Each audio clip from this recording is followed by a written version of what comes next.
Hi, welcome back to my channel. Today we're going to be doing a Barnes & Noble Memorial Day sale book haul. I'm really excited. I ended up buying way more than I originally thought.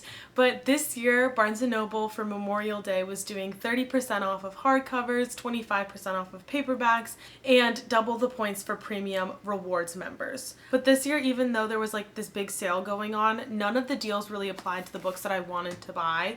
And for me, of course, I'm not going to really buy books that I don't want to read because then they're just going to sit on my shelves and clutter everything, and I already have too many books as it is.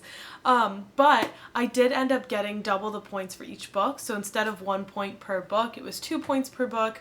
And I don't know how familiar you guys are with the Barnes & Noble system, but after I think it's like 10 points, you get $5. So on this order, I actually got $10 in rewards points, and each book I bought was 10% off. Now let's get to the haul.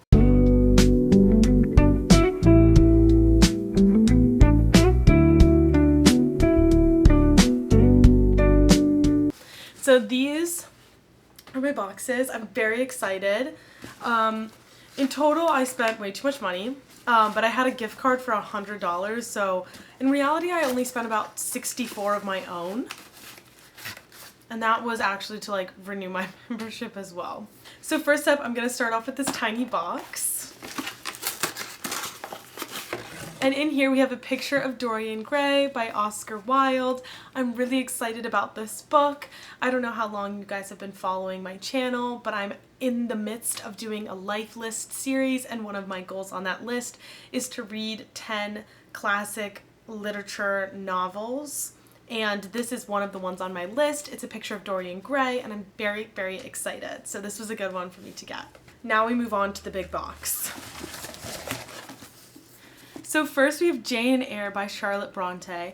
I'm really excited to read this one. This book is a classic. It's a part of my life list, book list.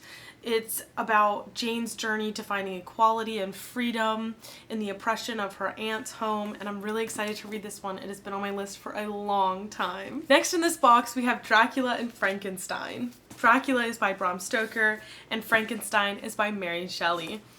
I am a huge horror fan. Every single year my dad and I go to Halloween Horror Nights. I love classic horror. I had a bunny for a little while named Nosferatu, which, as many of you know, is like this silent vampire film, which is a knockoff of Dracula.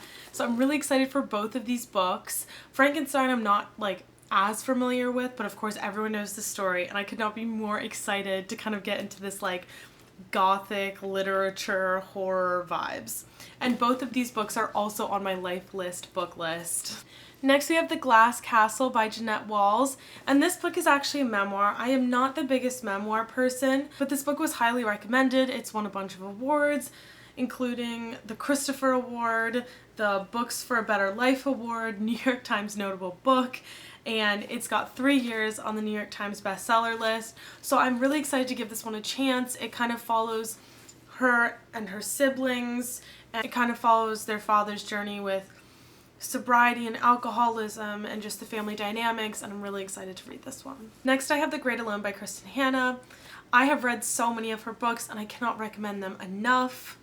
I've read The Nightingale, I've read The Winter Garden. I really love her style of writing. She writes a lot of historical fiction, and which is not necessarily my favorite genre. She does such a beautiful job of building a world and really making you feel like you're a part of that world, not just like observing it. And so for that reason, and for her storytelling, I am so excited to read this book. Next I have Sweetbitter by Stephanie Danler. I don't know a ton about this book or this author.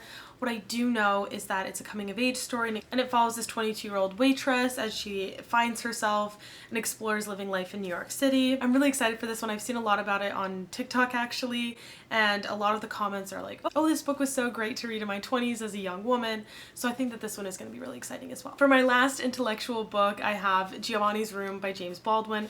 I'm really excited about this one. It's a story of loss and love, and it's set in 1950. I also don't know a ton about this book or this author, and I'm actually really excited about that aspect of it because I feel like it's been a long time since I've gone into a book blind, but I've heard so many good things about it. I couldn't help but purchase it, so I'm really excited to read it, and I'm sure it's going to be great. Finally, for my last book, I have Bewitched by Thalassa. And if I'm pronouncing her name wrong, just let me know in the comments.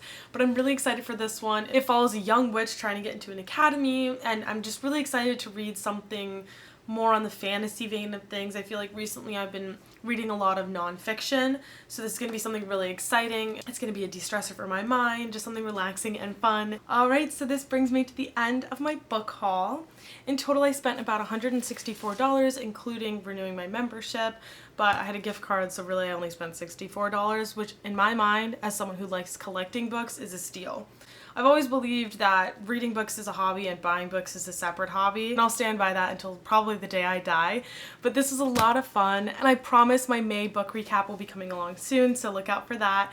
Thank you so much guys for watching. Make sure to like and subscribe, and let me know if you guys bought anything during the sale and what you got. I'll see you next time.